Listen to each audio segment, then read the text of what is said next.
Christmas is here. You might be thinking to yourself, Jacob, what are you talking about? It's summertime. How are we even remotely close to Christmas? No, that's because my guest today is Julie Christmas. Julie Christmas is a New York, Brooklyn-based vocalist who started out in bands like Made Out of Babies, did the supergroup Battle of Mice, and then in 2016, she collaborated with the Swedish post-metal band Cult of Luna. In 2010, she released her first solo album called The Bad Wife, and she just released her second solo album called Ridiculous and Full of Blood. So I am so excited to bring Julie Christmas on the podcast today, so let's get right into it. It's time to talk to Julie Christmas. Let's go. Things are gonna change, I can feel it. If this gonna be that kind of party, I'm gonna... Waterproof Records. Waterproof Records.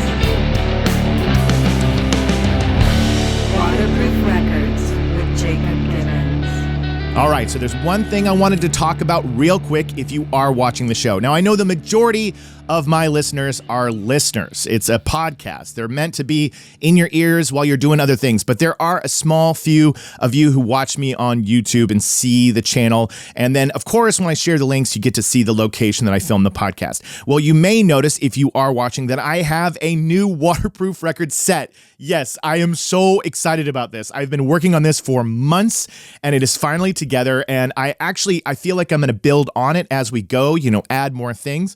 But I have a cool creative space now that I get to do the show and record a lot of my videos.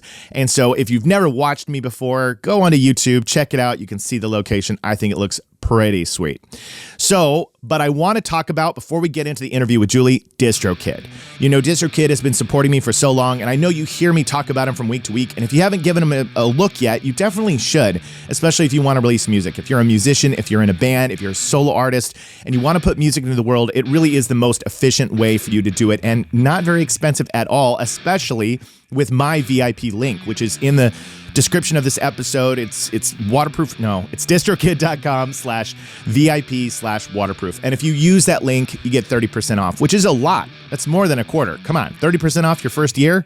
So it's the easiest way for you to upload your work, your music, your sound to the world and get it heard right away. So use my link, distrokid.com/VIP/waterproof and get that 30% off. But it's time to talk to Julie. It's time to talk to Julie Christmas. And I am excited about this interview. And you should be excited about this interview too, because it's going to be great. So let's get started. Welcome to Waterproof Records, Julie Christmas. I'm so happy to have you here.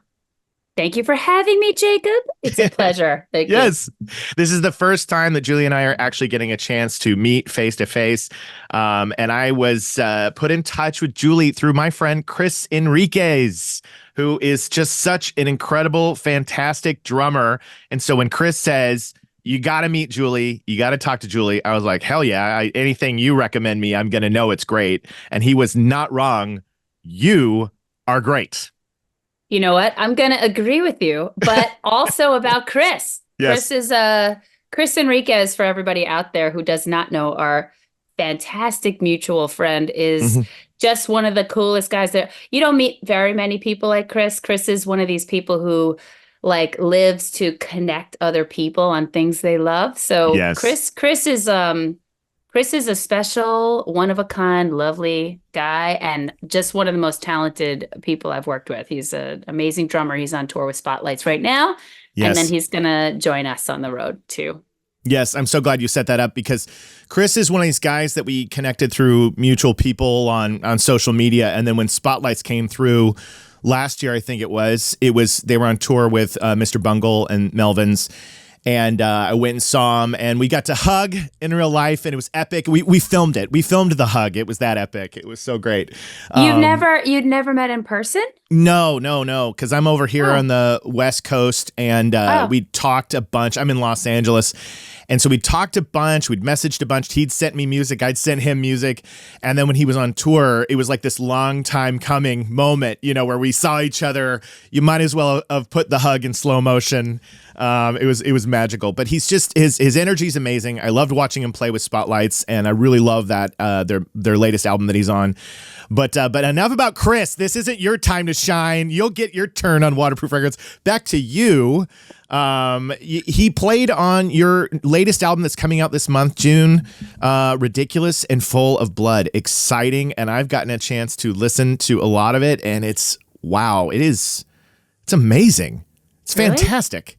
Yes. Oh, I'm so happy that you like it. So people around me always seem like very confident, and I just never feel that way. It's always a surprise to me. It's always a great surprise to me when somebody is like, that was cool. Yeah. I don't, I'm like, really? Yeah.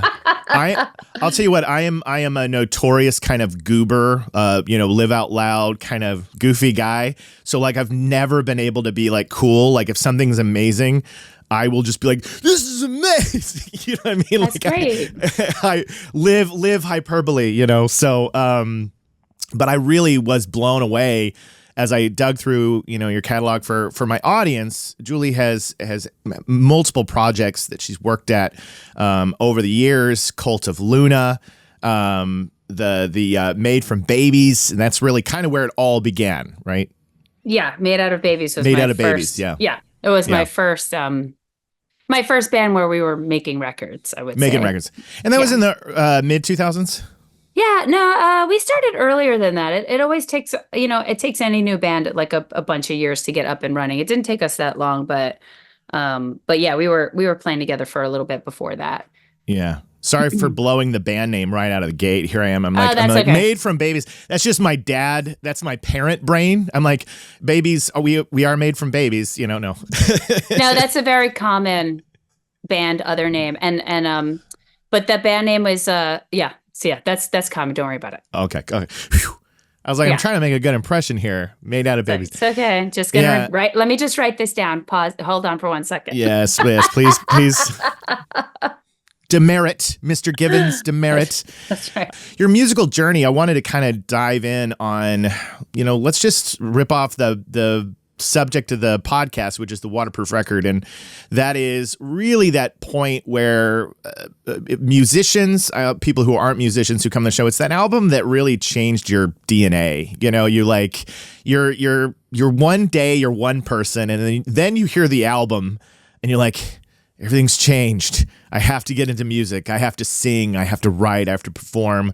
Or you're just, you'll tell everybody for the rest of your life that that album was probably one of the most life-changing albums you ever had as a teenager. So for you, what would that be?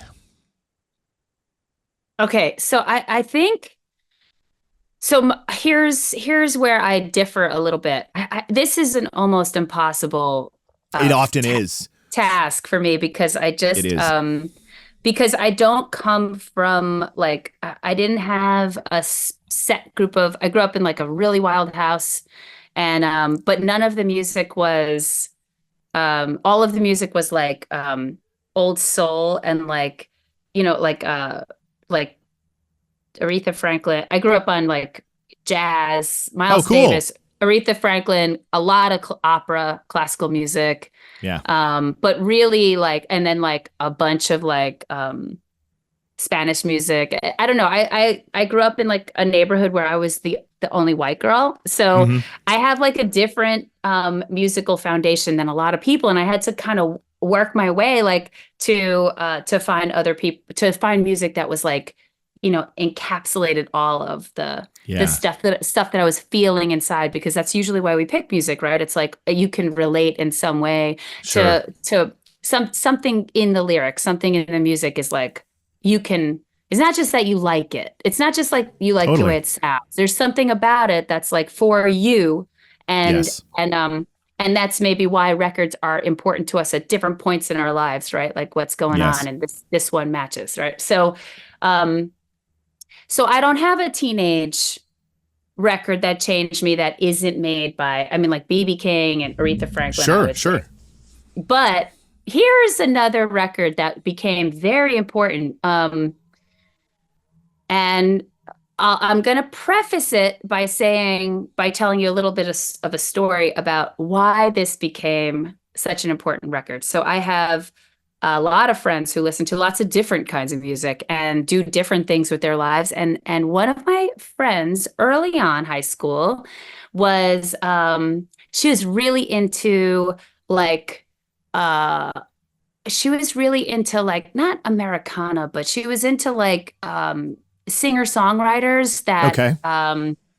and like she loved Leonard Cohen, Yes. and so like she was into that. And we would stay up all night drinking in high school, and she was like Wild. always try to play me Tom Waits. And Tom Waits. I would always shut that down really fast because I did not like the sound of his voice. I was in school for music at the time, and I was like, it was grating to me. Every other singer that I'd experienced, even like I love Cyndi Lauper's voice. I love Aretha. I like these strong, voices, and not a lot of people who can hit a high note and hit it hard. I like that, Yes, and yes. so opera, it's all about that.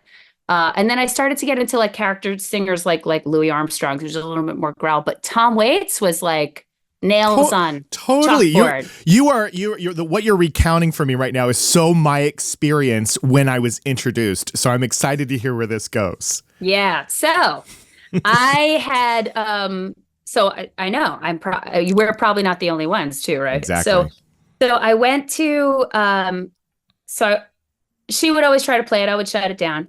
And then I went on a road trip with my friend and my older sister, who is a first degree metalhead, right? Like real, has all the patches from the All first the patches, shows. spikes, just fucking let's go metal all day, every day. She could school anybody Yeah. on any point, like Yeah. at any point, like, there's no, I love it. I recently got her top 10 metal list, and it's like, it's badass. But Yeah. I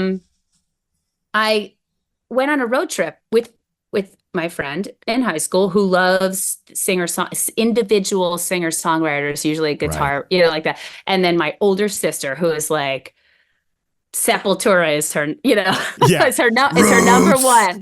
Right. And then I was there, and I'm like a little bit all over the place. I was like liking punk music, and I was really into like jazz singers, and still always going to see on my own classical music and playing with friends and things like that. Yeah. And we're all over the place. So we had a rule on this road trip, and here's the rule. And other people probably had similar thing. It was, you can listen to 30 minutes, and you have to shut the fuck up if you don't like everybody else's 30 minutes. Yes. Oh, no cursing? No cursing. No. I'm saying that's a wonderful rule. Curse away, fucking curse. Yeah. I'm saying what a rule that you're in the car and you're like, you get 30 minutes, but you have up. to listen. You can't That's be right. talking over it. You can't be critical. You got to just, these are rules that I live by on the road. I love it. Yes. And I was outspoken about music, as I still am, but so we started our trip, right? And we were going through it, and there were like a few problems, I'm not going to lie, but for the most part, because we're all music lovers, for the most part, it was pretty cool, right? I got to listen to something. You get to listen to something, you can't do anything about it because your turn is coming next. Right. And you don't want to mess up your turn. Yes. So we all got to listen to each other's the vault, right? We got to listen to each other's musical vault. And so I go to sleep on this car ride, and we were driving through the South, and her turn came up while I was asleep, and she put in Tom Waits' Rain Dogs. There it is. There it is. There it is. is. So I woke up, my face was like pressed against the glass, and I opened my eyes and looked out the window, and it was like raining very softly. Yeah. And the clouds were covering the sky, and it was really hot.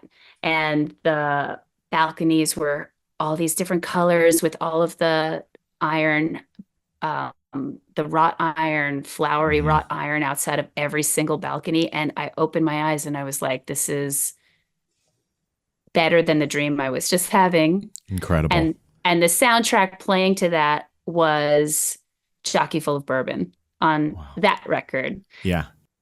I listened to the rest of it with my eyes open, just staring out the window because it was still her turn.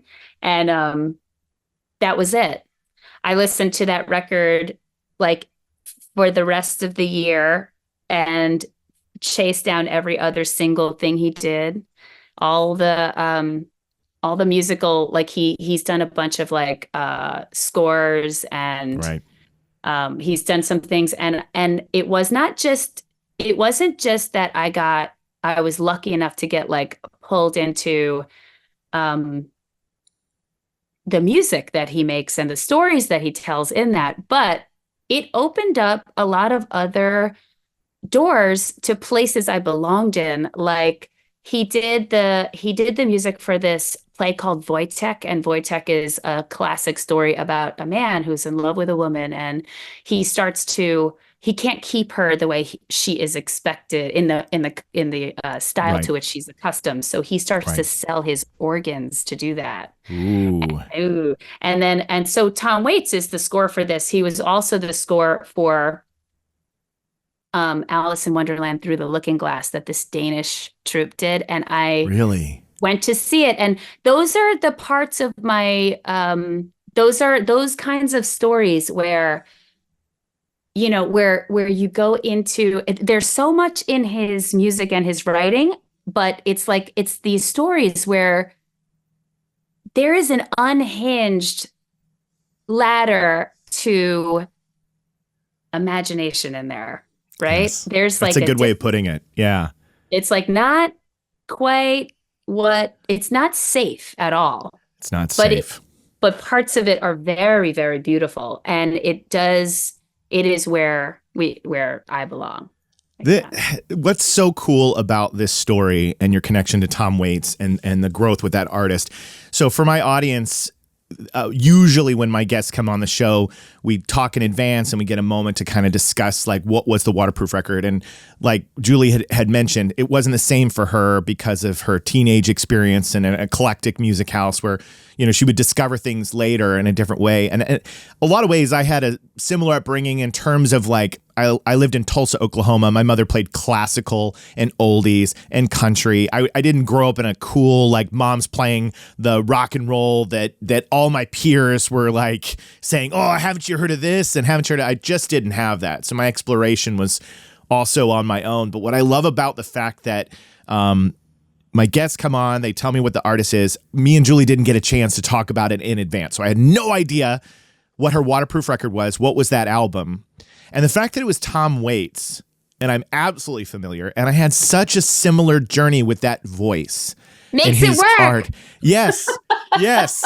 It's just, there was such a window of time when I was in high school where Leonard Cohen was the first, which you mentioned, which was somebody that I was introduced to his voice watching Pump Up the Volume. You know, that's the first time I hear Leonard Cohen is I hear Everybody Knows Christian Slater playing it in the Pump Up the Volume movie. And I'm like, who's this guy? And then I meet this buddy who brings me before his voice after 800 cigarettes and coffee drinks. You know, it's like not as low, not this, you know, it's like it's the early Leonard Cohen where you got Bird on a Wire and Suzanne and it's like imperfect kind of, you know, folky voice. And at first I wasn't prepared for it. Right. And then I just got completely immersed in his music and his sound and his poetry. And then I remember around that same time, somebody's be like, if you like Leonard Cohen, you got to check out Tom Waits. You know, you got to do Tom Waits. And I knew Tom Waits at this point in time as, oh, you mean the guy who plays Renfield in Dracula? You know, that guy? That's how I'm thinking about Tom Waits. I'm thinking about the guy with the bugs and the glasses and I need lives for the master. You know, wonderful performance, by the way. Wonderful performance. And so somebody shows me Tom Waits. And from the moment his voice comes across the speaker, I'm like, what the fuck is this? Like, I cannot, my ears cannot appreciate this. It can't. I just can't get my head around it. And acquired taste, right? And so many people would say to me like, oh, he's brilliant. And I just thought, is this like one of those stock answers that like super intellectual music lovers say, and I'm just like not in on the joke. Like, is that what are they just messing with me? But the way that you set it up of that moment of that car ride, and I advise everybody to try and exercise like that with your friends, with your loved ones who have different music tastes. There is something special about when you stop and you slow down the world and you let somebody else show you something that means everything to them, and you don't speak a word and you let it happen. And Julie looked at that window, saw the rain, heard his voice, and it clicked. Mm-hmm. It clicked. And that is exactly how you access somebody like Tom Waits. And that's how you access somebody that at first you go, this isn't safe. This is dangerous. I don't feel comfortable here. This isn't something that I understand or know. So that was such a cool way of sharing an artist. And I want to know, did Tom Waits's touch at that moment in your life, has that really infused and inspired your journey as a creative to be a little bit dangerous, not safe, try unusual things vocally and in your music? Well, before we go on, I love that you just gave that assignment to people. Yes. That and everybody, I'm gonna add on to that because I did, like I was just saying, in anticipation of like this and other questions like this, I did that. I asked my older sister. I'm not a metalhead because she was such a big metalhead, right? You don't want to be exactly like your older sister because she's a bitch, because when you're younger, she sucks. Yes. I have an older brother, and when I was younger, he sometimes really sucked. He did. My sister was terrible, but you know what I did? What? we're great friends now. I love on her first day of high school. I cut her hair into an asymmetrical bowl cut. Oh my God! Right, wow. Night before. Oh my God! Savage. Savage. Sibling rivalry was real in my house. Sibling rivalry. Oh yeah, my brother. He was terrible to me as a kid, and I was so much smaller than him. But man, once we grew up, we became. I mean, he's like my best friend in the world. Me too. I'm so close to him. Love him. But I asked her. I asked her. Asymmetrical bowl cut aside. I asked her if, I asked her for her top 10 and metal songs, and it took her, I'm not kidding, like 3 months because she was constantly like, she's like bolt thrower, world eater, she's like that. She's like these, but so I once she gave me the list, I was listening to it, and I was in the back of a car, like in a lift going to practice actually, and just like you're saying, it's such a window into somebody else when you ask this. And can I tell you, it's such a leveling the playing field across the board when you talk to people about music. It really is, because I was in the back of the car, like staring somewhere and like listening to Sepultura, or was it, or Emperor. It was one of hers. And the driver started talking to me. This was a black woman, shaved head,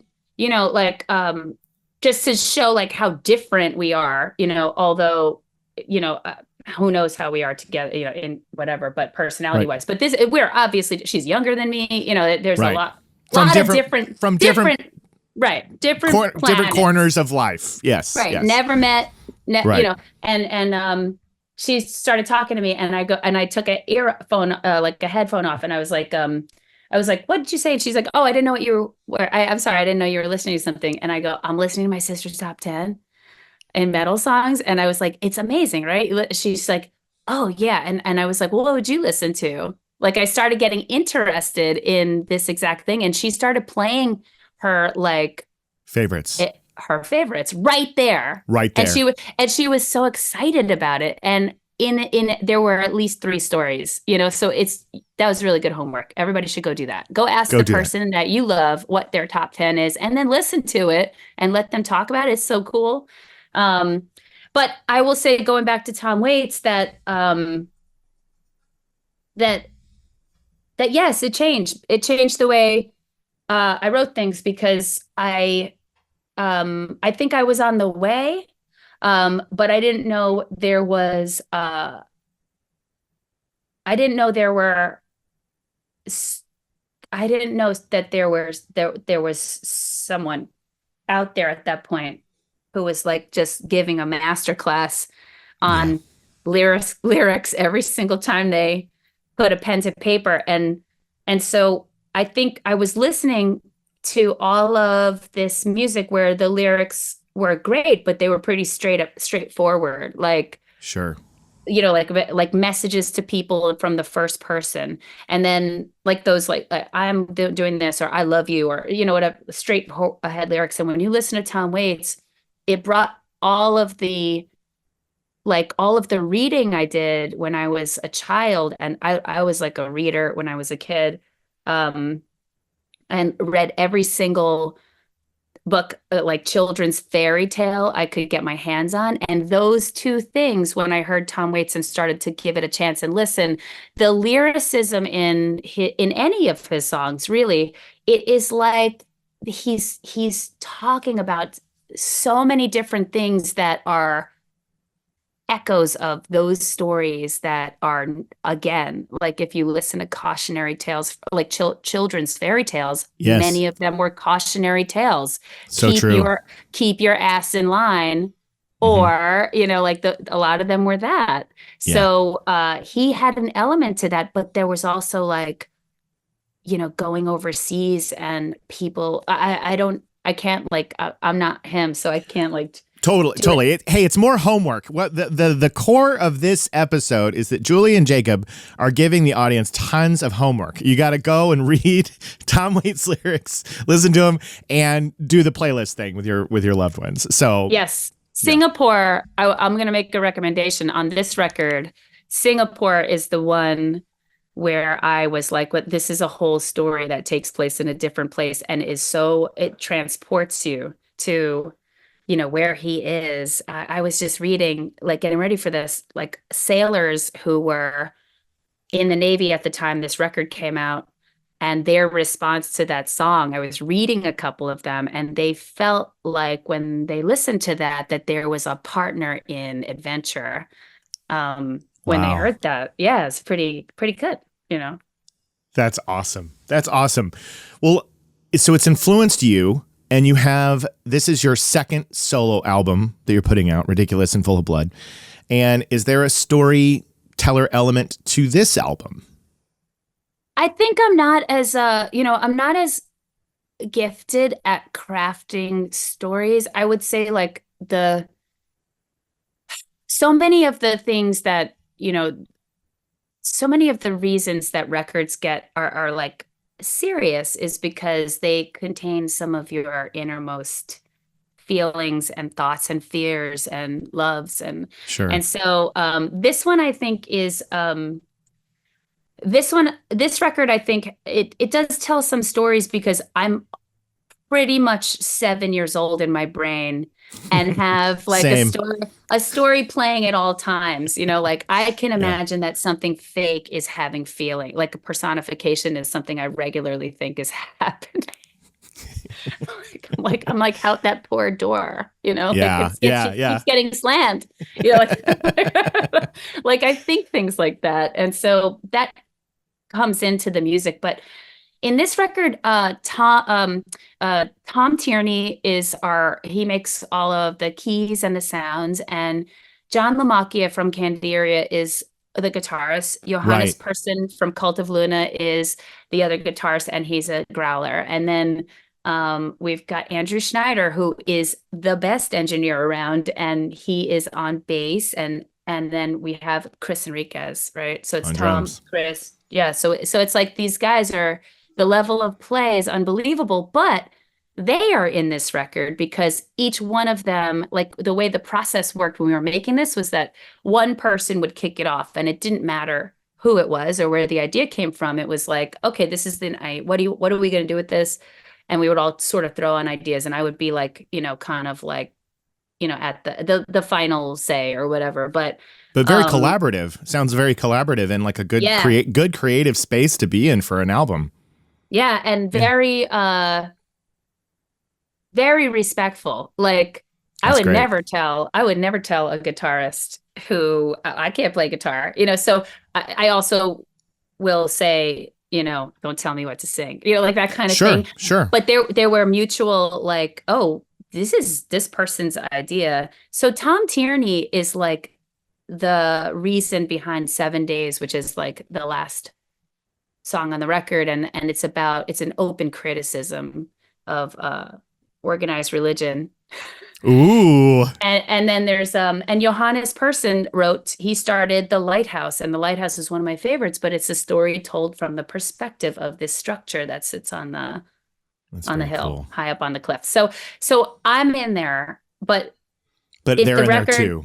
they're in there like the whole way. So it sounds like me. It's under my name, but it's not my record. It's our record. It belongs to everybody. But that's cool. I'm going to listen to that song about the organized religion. That's something I get into quite frequently on this show. I was raised very religious Christian household because I was raised in the Bible Belt, which is I do not participate that anymore in that anymore. So I have a lot of feelings. So when I listen to that song, I wonder how many things are going to click and connect for me when I hear it. So a lot. Probably a lot. I'm probably gonna be like, Julie, I'm a mess. But it's the sound of your music. For my audience that's not familiar, there's the places that you take us on this record, and then on The Bad Wife, and I listened to your work on Mariner with Cult of Luna, and just the places that you take us. We go on so many different vocal adventures. You get quiet, you get bold, and you scream and growl, and it's wonderful. It's quite an epic journey. I spent some time listening to The Bad Wife before this, and I was so pleasantly surprised when I got to Just Destroy the World, because I was like, hey, I know this song.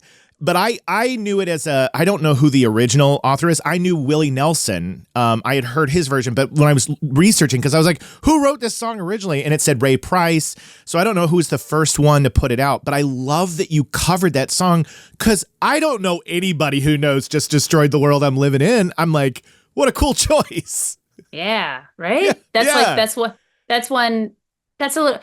makes me feel like that was a little bit of a carry the torch song. Yeah. And that's pretty cool. Yeah. I think, sometimes, just like everyone else, you hear something or see something and it just hits you right in the neck. And that was one of those. It was just like, and it does have to do with whatever you're going through or your mindset at that time in your life or whatever. But sometimes you just see things, you just know that's the right one.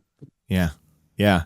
But this new album, it is yet another amazing journey of, the heavy, the spooky, the ethereal. I guess I want to hear, I don't know, some of the standout moments for you, since this was such a collaboration with these other amazing artists.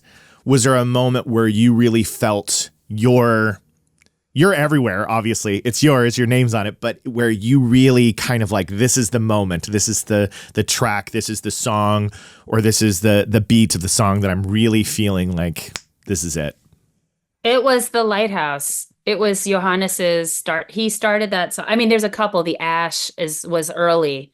Okay. There's a song called The Ash, and it's we have a video coming out for it that I think helps to tell the story, but this was Andrew Schneider. He started this one, and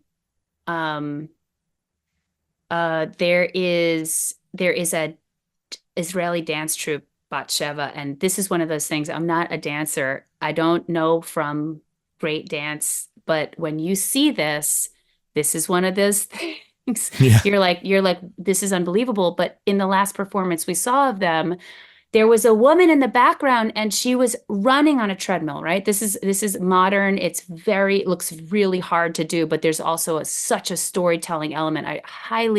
Everyone check this out. Bat Sheva, if you like dance, if you don't, but there's a woman in the back and she's running she's running the length of the dance performance on a treadmill at the highest speed you can imagine. What? And so right, the entire time.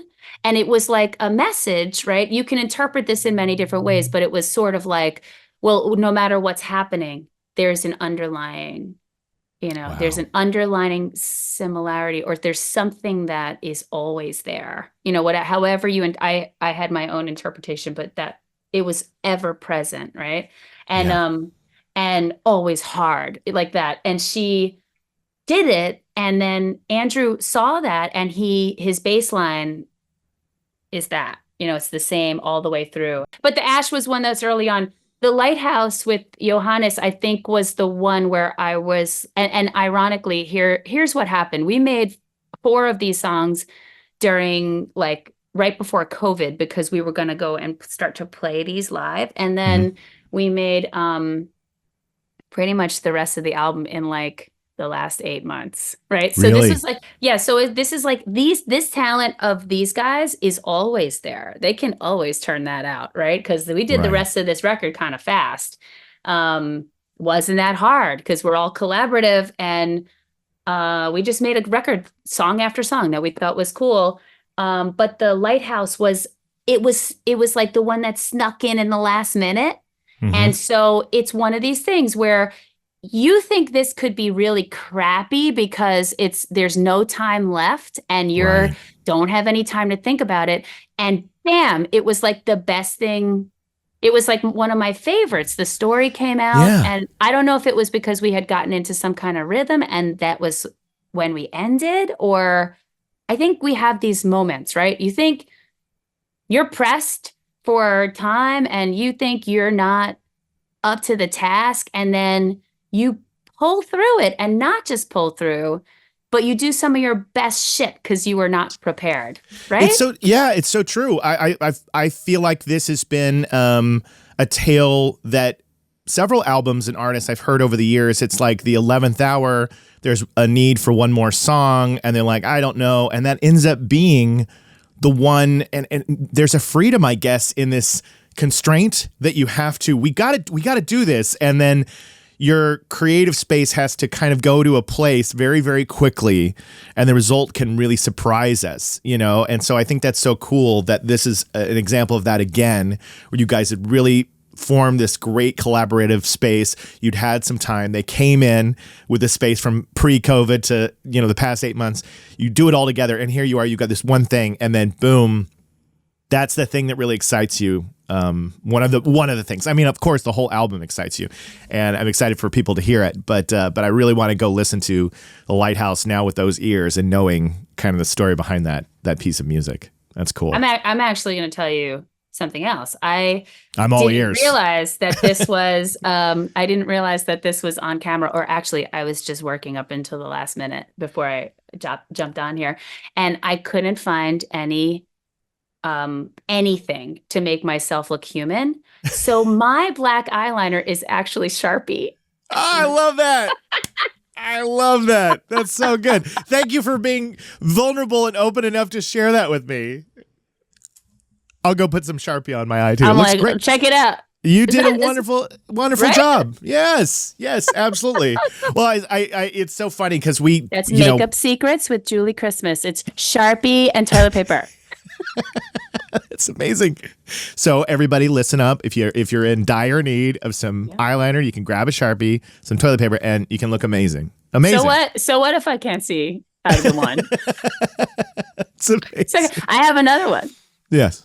It's so good. It's so good. You got two. Yes, So you're right. You mess up one, the other one's one still goes there. Down. One goes down. You got to back up. You got to back up. So are there plans to tour with this motley crew of bandmates on the road, or is it hard to get everybody? It's a little hard to get everybody, but I think, one of the benefits of this is that like, a lot of us get busy as we become grown-ups, as you know, and it becomes very difficult to have time with your friends. And like, here's the thing is that this band is my friends. So it's not like, we're not trying to like, make huge waves with we're doing like, we're friends and making music primarily and hope that everybody likes it second. You know? So That's it's the way like, to be. That's the way to be. That's the way to That's be. the way to be. I don't give a shit if anybody shit. doesn't like it. I'm That's- hanging out with my friends. And That's what led me to the stuff that I make on social media, to the podcast, to everything. Like, all of it never came from I'm trying to get something out of this. It was literally just this is what I got to do. And then when people like it, I'm like, oh, really? That's great. That's so cool. I'm so glad you like that. So that's how you got to be, I think. So that's fantastic. And also, we talked a little bit off the air. We talked about, obviously, not only it's hard to get everybody all together and manage the day-to-day, but we have these children of ours. These children, they take up a lot of our time and make it a little trickier to travel across the world and play music all the time, right? Right. So we're going to go and we get to play. It is hard to get everybody together, but everybody wants to do it. So it makes it a little bit less. Yeah, everybody wants to make it happen. There's no pressure. There's no like, you got to be here. You got to show up. We need to do this. It's like we all want to go hang out and have fun and see people out there. But we're going to play a series of dates and a couple of festivals. We're going to play Hellfest, and we're going to play Roskilde. We're going to play Oya and Brutal across Assault. the pond, right? Across the pond. So nothing for well, and I'm fingers crossed that something on the West Coast will happen at some point in time, so I can come see you play. That would be awesome. But I know that from all the people I know in bands that are on the East Coast, it's like getting all the way over there is a whole other process. It's like easier to tour in your region than it is to get across the country.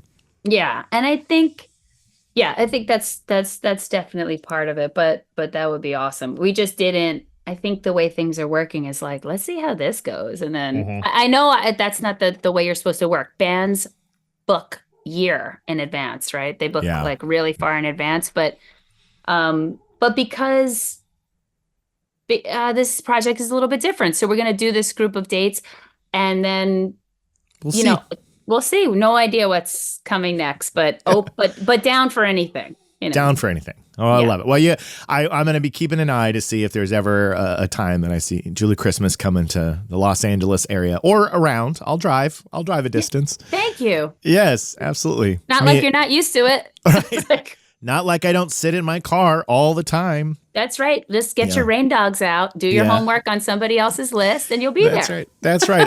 I think that is one of the best things that we could have really imparted on to the listeners, today. It's just that process and how special that is. I loved your story about the cab driver and how excited she was. And, honestly, creating this idea of a waterproof record, which is tough to define. Like I had Walter Schreifel's Quicksand Gorilla Biscuits on the show.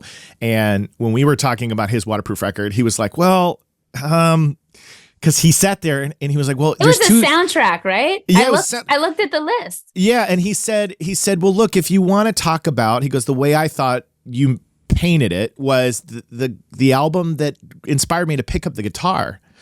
And so we were on the air, and he was like, if there was one thing that inspired me to grab a guitar and start writing songs, it was the Rock and Roll High School soundtrack, the Ramones.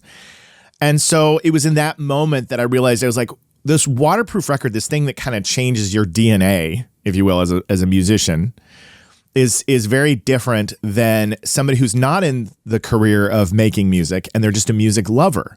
Somebody who listen to an album and they're like, this is my favorite album of all time. But it's very different when you're a musician, songwriter, drummer, guitar player, whatever, because our music is a creation of so many different chapters and moments of artists and musicians and experiences, right? Like not just a song, it can be a painting, it can be a dance like you talked about, and it can inspire like what makes you an artist. And so it is a tricky question, but it is. But I would posit, Jacob, that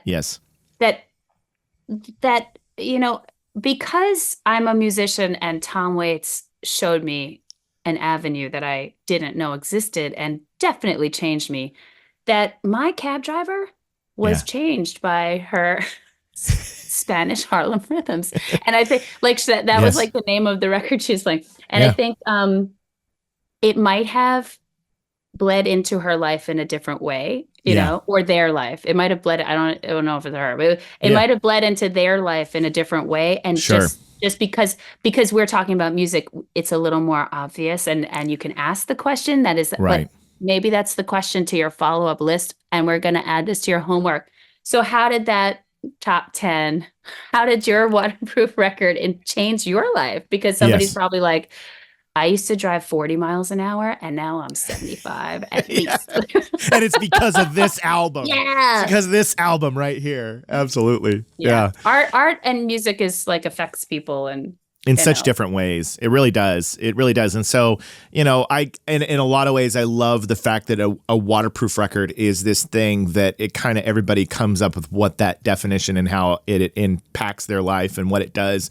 This idea of being something, you know, like I told you off the air, I was like, it's just a cute name that my son, when he was a babe, you know, a wee toddler, said. And I was like, one day I want to call it my record store, I want to call it Waterproof Records. And then when I thought about it, this idea of like tunes being unsinkable, you know, this idea of a record like never being submerged, never lost in time. I almost had a visual of like, you know, a sunken ship in the bottom of the ocean. It would never be that. It would always rise above. And the image was a record almost like a sun on the horizon where the ocean is. You know, the record, it raises victoriously.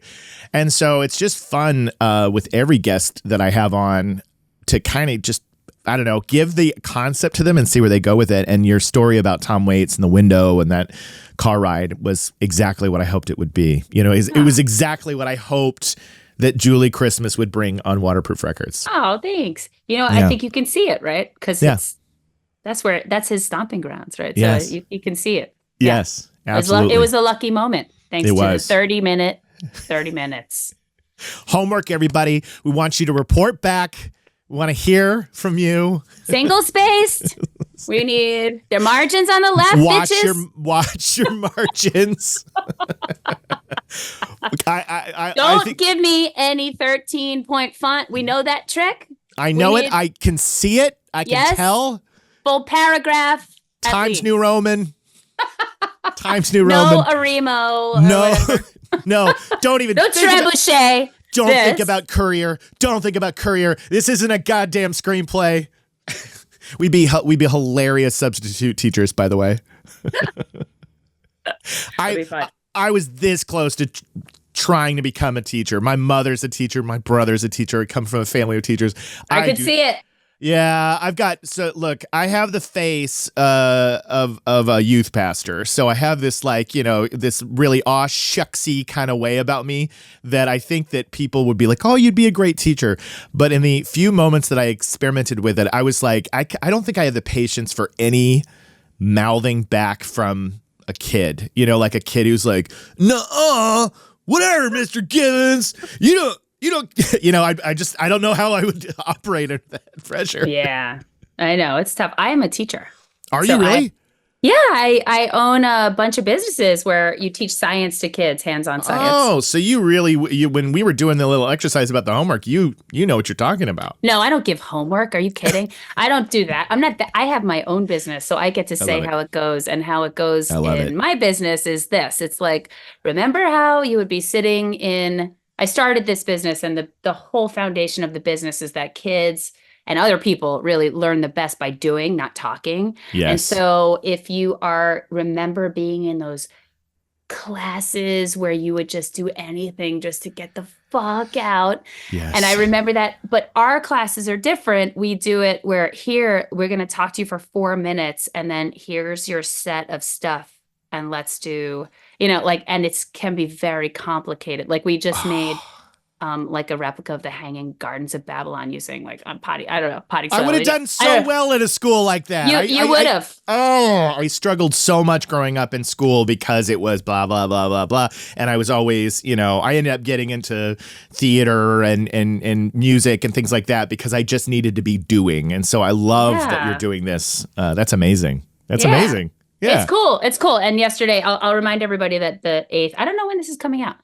I don't know either. Oh. It'll be coming out very soon, but I don't have a hard date yet. So it'll be this month. That's cool. We just did something that's like, you know, Ocean Cleanup Day is Saturday. And Yes. so we did like a whole lesson where kids had to make ocean water and test acidification and its effect on coral reefs. And then, we have like a partnership with the UN where we're like going to Coney Island to clean it up. That's my hometown beach. So That's amazing. So it's like stuff like that we get into. It's very cool. Yeah, I do ocean cleanups as well. My job, my bread and butter is I work in environmental education and technology. So yeah, absolutely. So hey. So I am very passionate about that as well.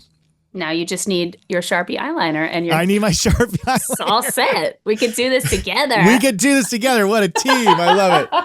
Julie, thank you so much for taking the time and coming on here. And it was just this interview has been one pleasant surprise after the next. I've just really enjoyed your company and just your perspective and the stories that you told and how you experience music. And I highly recommend everybody to definitely go out and check out the new album, check out her first album and the work that she's done with a lot of these other amazing bands. And I'll be putting these in the description of the episode and links and let you check it out. But definitely follow what Julie's up to because it's very, very cool.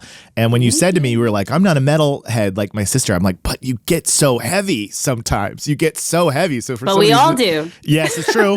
We all do. We all do. It's wonderful metal for somebody who doesn't consider themselves a metalhead. Great. So, yeah. All right. Well, thank cool. you very much for having me. And everybody do your homework. Do your homework. We expect great we